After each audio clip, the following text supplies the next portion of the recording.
नमस्कार। ज्योतिष क्रिएशन को आपण मानक बहुत बहुत स्वागत। आज गोटे नुआ रेसिपी नहीं आसी। आज रेसिपीटी आपको निश्चित भल लगे। आज छोले कि चना मसला बनैबा परफेक्ट छोलेटा केमिति बनैबा किछि टिप्स सह आरंभ करुछि। छोले कि चना मसला बनैबा मो 400 ग्राम भाया काबुली बुट कि चना भी कहींपारती या काबुली चना ताको राति सारा भिजेक रखी। आप दिन में 6 ରୁ 7 घंटा ताको भल भाव में भिजेक रखिए। एबे ताको मो परिष्कार भाव में धोई देछि आ ताको प्रेशर कुकर रे एमती धोईकी छांकी रखी दउछि। या पर मु गोटे छोट व्हाइट कपड़ा नहीं आपण चेष्टा करेंगे कि व्हाइट कपड़ा ही नवा पाई।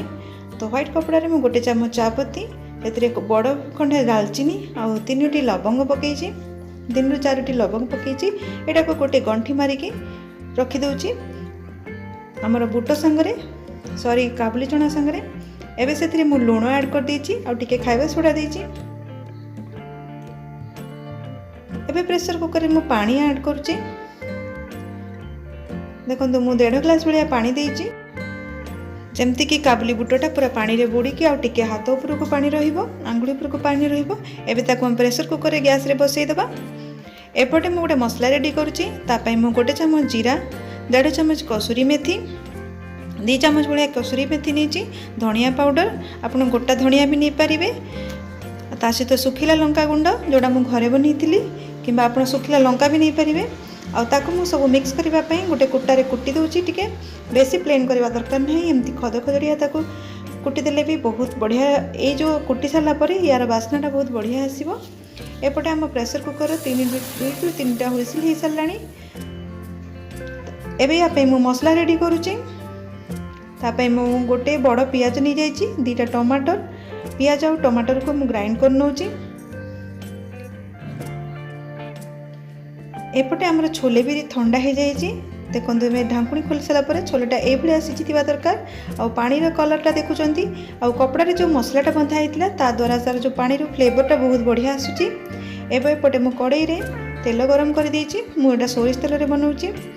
2 चामच तेल देला पर से जीरा पकाउछि गोटे चामच आ कटा होइथिबा बड़ पियाजटे पकई दूची। पियाज को टिके भाजी नौ थाए कपड़ा रे बांधिकी गरम मसलाटा देले आपण को खाइला बेले गरम मसलार फ्लेवरटा भी आसीबो आ पाटरे लागिबो भी नाही। एबे पियाज संगरे मु पियाज टिके भाजी हे गला परे अदा रसुन पेस्ट गोटे चामच पकईछि।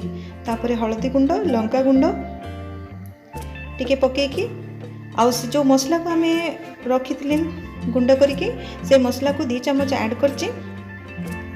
एबे हमको धीमा आंच रे ताकू टिके समय कसीदेबा। ए मसलाटा पकई सारा पर गैस रो फ्लेम को निश्चित भाव में लो कर नेबे। या पर मु एबे लंका गुंडटा पकई देछि। एटा एक्चुअली देगी मिर्च टिके कलरटा बहुत बढ़िया आसीबो। या पर मु ऐड करछि टमाटो और पियाज रो पेस्ट जो बनी थी से पियाज और टमाटो पेस्ट को ऐड कर दूची। एबे मसलाटा को बहुत भल भाव में कषि नबा जेमती कि तार पूरा ऑयल इवापोरेट हो जिवो।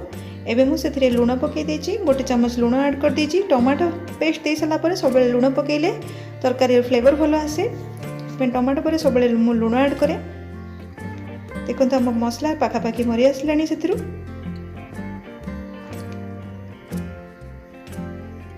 मसलाटा रेडी हो गलानी। एबे से काबुली बुट को छांकी की बुट गुड़ाक काढ़ी से मसला संगे पकई देबा। मसला सहित टिके काबुली बुट को कषि नबा।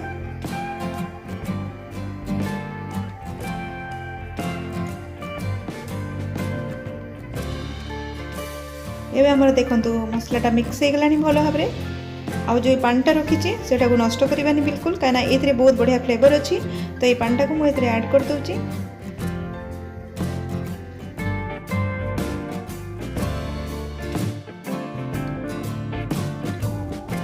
तरकाटा टिके फुटी आसलानी मसलाटा गोलैकी मुझे पानीटा ऐड कर देइथिली। एबे मु चामच पछ साइड रे काबुली बुट गुड़ा को टिके प्रेस कर दूची कारण बुट हमर बढ़िया से सीझी जाइथिला। एमती टिके प्रेस करले ग्रेवीटा बहुत बढ़िया हेबो। एबे तरकारी भी फुटी आसलानी। एबे से जो मसलाटा आम गुंड रखी ऊपर भी टिके दे देबा। या पर आम तड़का प्रिपरेशन करवा। तरकारीटा फुटी जाइए। एबे मु गैस बंद करके तरकारीटा को ढांकी दूची। तड़का पाई मु पैन रे तो सोरिष तेल नहीं जाइए गोटे चम्मच से टिके हेंगु पकाउचे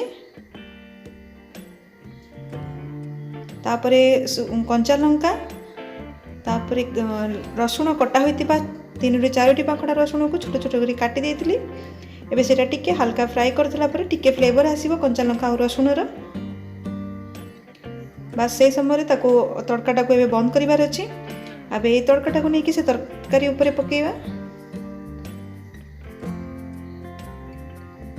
एबे मु तरकारी ऐड कर देछि। देखंतु केते बढ़िया देखा जाउछि, बहुत टेस्टी हेछि तरकारीटा। निश्चित आपन ट्राई करंतु आ मते कमेंट करके लिखंतु। जदि आपनको भल लागे ताले चैनल को सब्सक्राइब करंतु। धन्यवाद। जय जगन्नाथ।